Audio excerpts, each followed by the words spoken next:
On September 17th, 2024, Sean P. Diddy Combs was arrested and charged in a 5-count indictment by the US government with racketeering, conspiracy, forced labor, sex trafficking, and transportation to engage in prostitution. His much-anticipated trial started this week. While most people saw the charges against Combs as an abhorrent tragedy, Tony Buzbee saw dollar signs. That was a quote from a new lawsuit filed on May 5th, 2025, the same day that P. Diddy's trial started, by Jayz, aka Sean Carter, against Tony Buzbee, Antigone Curis, and Jane Doe. The Jane Doe who accused Jayz of R-wording her when she was 13 years old at an event she was never at. She made up a whole story about being at the MTV Awards. And then on the 14th of February this year, her and her attorneys dismissed the suit voluntarily without settlement with prejudice, meaning they could never bring it up again. And obviously these accusations went viral because very few people bothered to fact check the story, which very easily could have been debunked. Jayz also alleged that Tony Buzbee had tried to extort him for millions of dollars before he went public with the lawsuit. And Jayz refused to pay, and he's now suing him for extortion and defamation because his image has been severely damaged and he's lost a lot of business. It's also affected his family and his wife Beyonce, and he's pretty pissed off about it. And in the new amended complaint, there's some really wild details about how Tony Buzbee went about targeting him and used P. Diddy's arrest as an opportunity to make more dough. And unlike Tony Buzbee, Jay-Z's lawyers post all the receipts, and they're showing how he conspired with another law firm who posted AI adverts on Facebook for victims to come forward, and worked with other YouTube channels like Piers Morgan and Sean Atwood. They said, upon information and belief, about a week after charges against Combs were announced publicly, Busby reached out to Andrew Van Arsdale, an attorney and principal of his eponymous firm Ava Law Group, in order to solicit civil claims against Combs. Van Arsdale's primary business is Reciprocity Industries. It's really hard to pronounce that. A legal marketing firm. Reciprocity generates client leads by soliciting them through targeted advertisements on TV and social media. Reciprocity's advertisements direct potential clients to their call center, which it operates from a low-slung building in Montana, for intake and allegedly vetting. According to Van Arsdale, they have about 70 employees to answer the phones around the clock and other employees to develop cases. As part of their strategy to locate plaintiffs to sue Sean Combs and anyone who attended the same party as Combs in September 2024, Ava Law and the Busby defendants entered into an agreement whereby Reciprocity agreed, after intaking a potential plaintiff, to forward the leads to both Ava Law and the Busby defendants. Reciprocity is a controversial player within an already controversial industry. In 2021, here come the receipts, a former Reciprocity employee blew the whistle on their aggressive tactics in the Boy Scouts sexual abuse case. The whistleblower submitted an affidavit revealing that she only rejected approximately 10 out of the 6,000 claimants that she spoke to. They paid her $11 or $12 an hour and a $200 weekly bonus if she signed up 20 claimants, and an additional $100 bonus for every 10 claimants she signed up after the initial 20. Does this sound ethical to you? Reciprocity would keep track of numbers using whiteboards everywhere in the office on which numbers of claims were written. The contract the claimants signed authorized Reciprocity to keep 40% of any amount awarded. They told employees that they could push through proofs of claim without the claimants' signatures. In those cases, claimant signatures were electronically affixed to proofs of claims by copying their signatures from their contracts and pasting them onto their proofs of claims. When claimants changed their mind about pursuing a claim or were told they did not qualify, employees were instructed to leave the claim on file, but to inform the client that their claim had been cancelled, even though they had not. At times, employees were told to change the details of a caller's story in order to make their claims seem more viable. Wow. Although Van Arnsdale claims that after the Boy Scout cases, reciprocity stopped using incentives, he also claims that the same kind of rigorous vetting process that we have and exists today existed then. And they've attached a March 2025 New York Times article. Upon information and belief, on September 25, 2024, the Busby defendants hired Reciprocity to solicit potential plaintiffs to bring claims against Coombs. They, acting on the express instructions it received from the Busby defendants, solicited potential plaintiffs in Alabama and elsewhere with targeted advertisements on Instagram and Facebook. For instance, Reciprocity, at the Busby defendants' instruction, used Facebook and Instagram to disseminate an advertisement proclaiming that, "If you've been silenced, now is the time to find your voice." Another Facebook and Instagram advertisement asks, "Were you affected?" and contains a link to check if you qualify.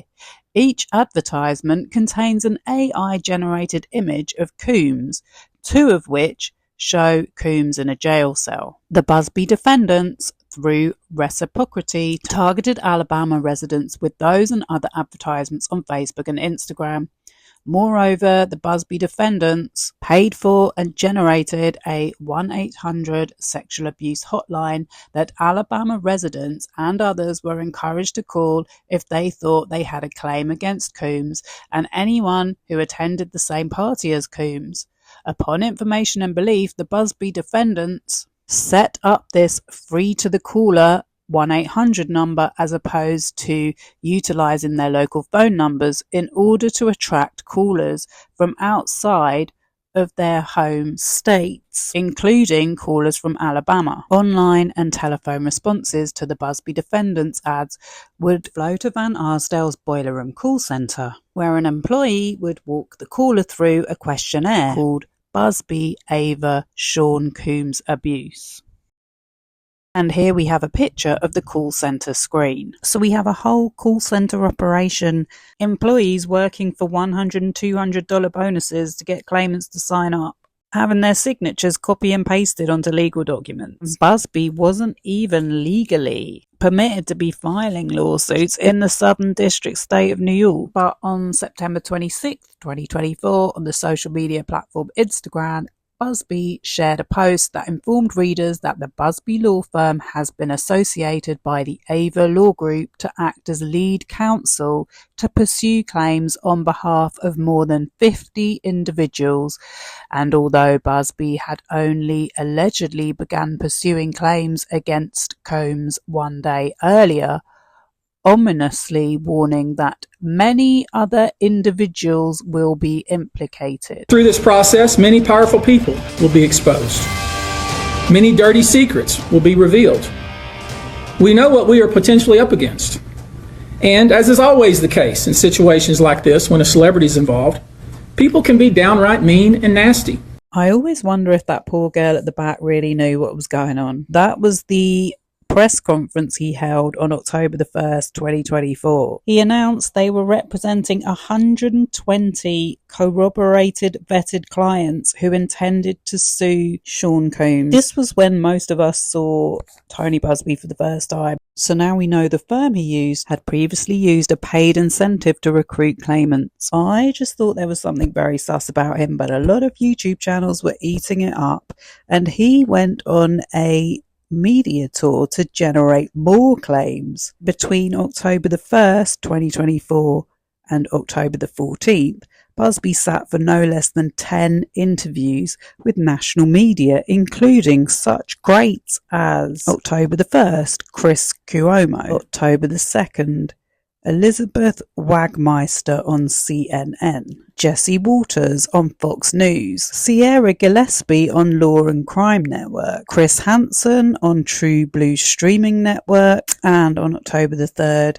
Stephen A. Smith on The Stephen A. Smith Show. On October the 7th, he's gone downhill a bit with the Sean Atwood on Atwood Unleashed and Harvey Levin on TMZ. And then on October the 8th, Piers Morgan on Piers Morgan Uncensored. And on the 14th, Buzbee was interviewed by Chloe Melas on NBC News. By this time, we were getting new civil suits being filed against P Diddy every week, but this sent the rumours and speculation spiralling out of control because there was talk of Celebrity A and Celebrity B and 9-year-old kids being involved. And we now know, thanks to Jayz, that Busby was never admitted to practice law in the Southern District of New York, which is where he was filing all these lawsuits against P Diddy. His certificate that he posted on Instagram did not include that state. Another way he tried to deceive people. Neither was his co-counsel Fortney, who represented the Jane Doe. So that's when he had to recruit Antigone Curis. And the judge found that Busby had previously improperly filed numerous actions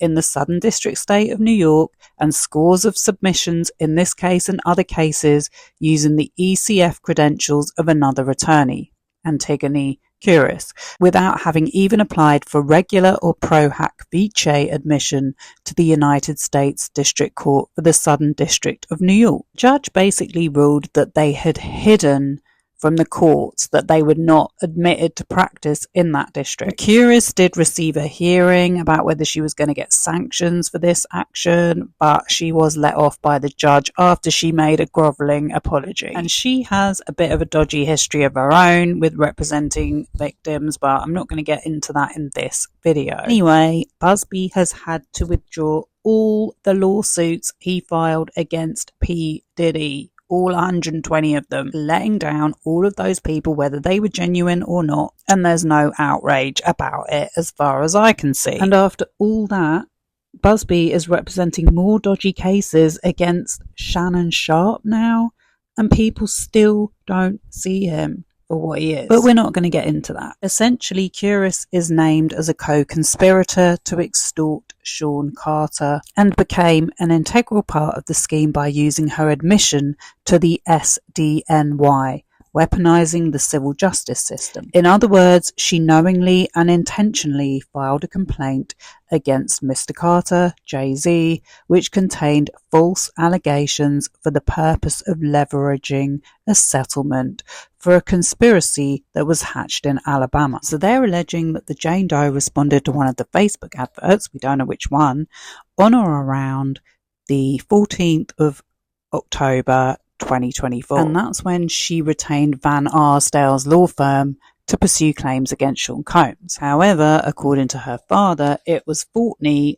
from Tony Buzbee's law firm who initially solicited Doe as a client while she was in Alabama, and that his daughter did nothing to start this. Either way, Van Arsdale testified that Ava Law vetted Doe's story. He claims she was interviewed and evaluated by an intake specialist as well as at least one attorney. We're on page 22 and they're accusing them of falsely accusing Mr. Carter of sexual assault in written correspondence, court filings, and on global television, motivated entirely by greed.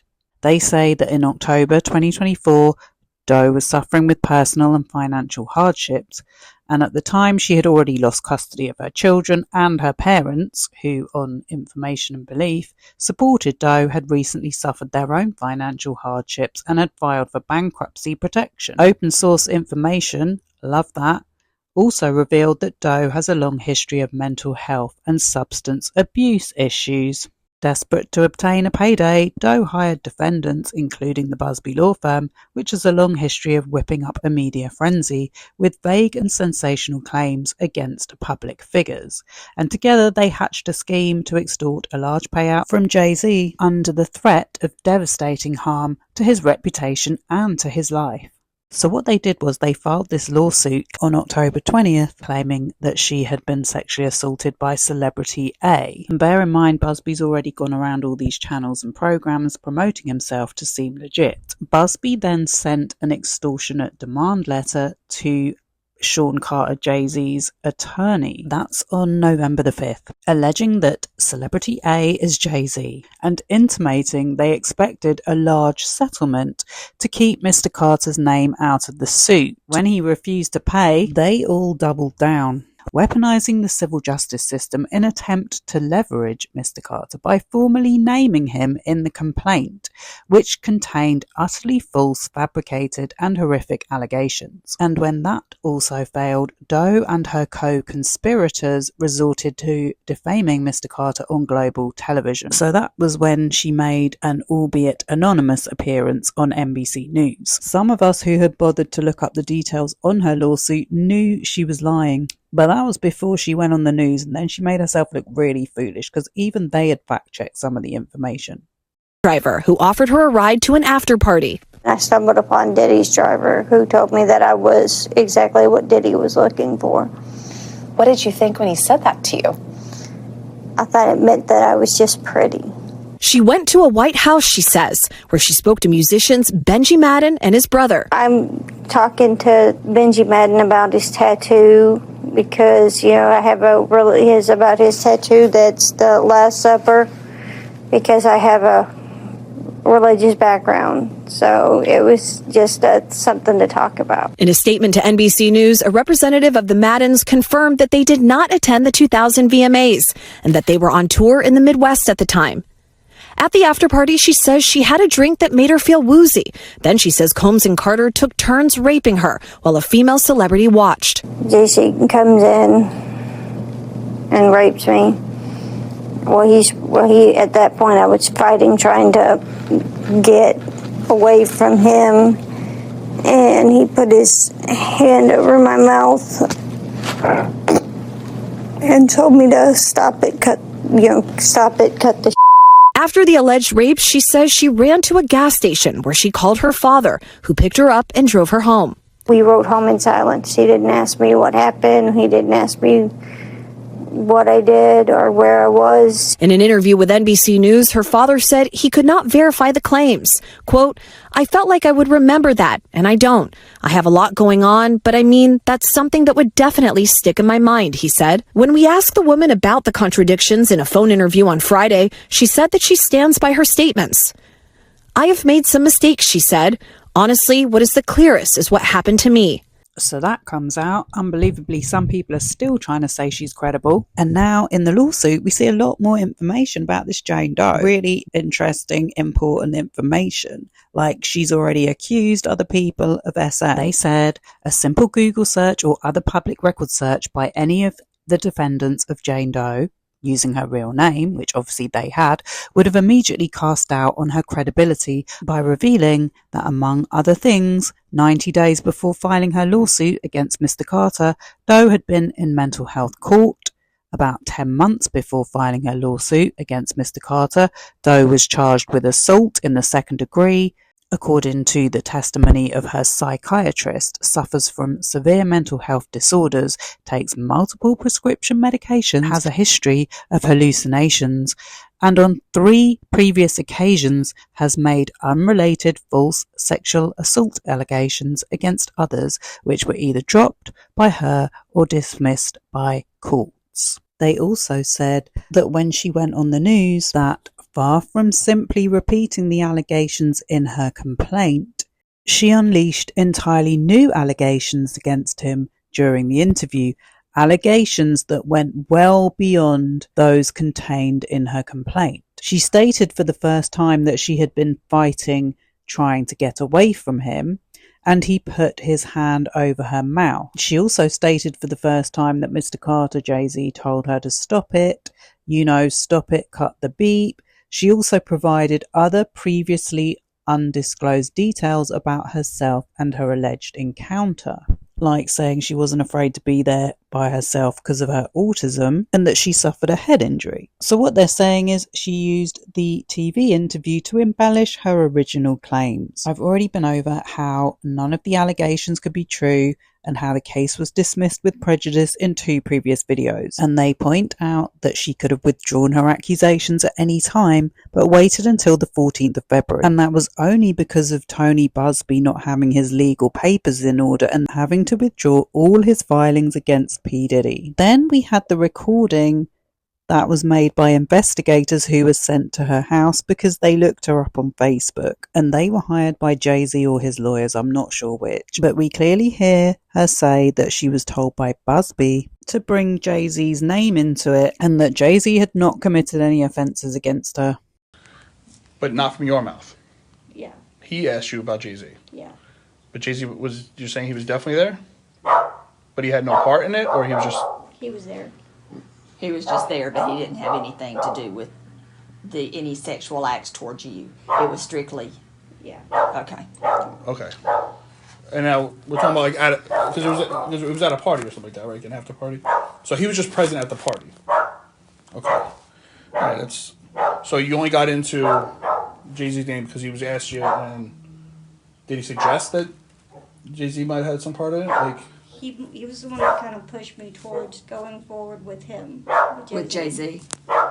Busby did? Yeah. Do you know why? No.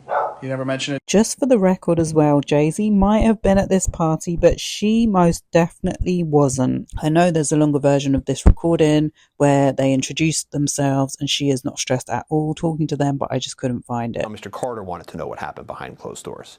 And so they asked for her to be interviewed. The interview occurred and the tape speaks for itself. She says, in no uncertain terms, Mr. Carter did not do this. It is effectively a lie. And the only reason Mr. Carter is even involved in this is because she was pushed to involve him, pushed to include him by a lawyer.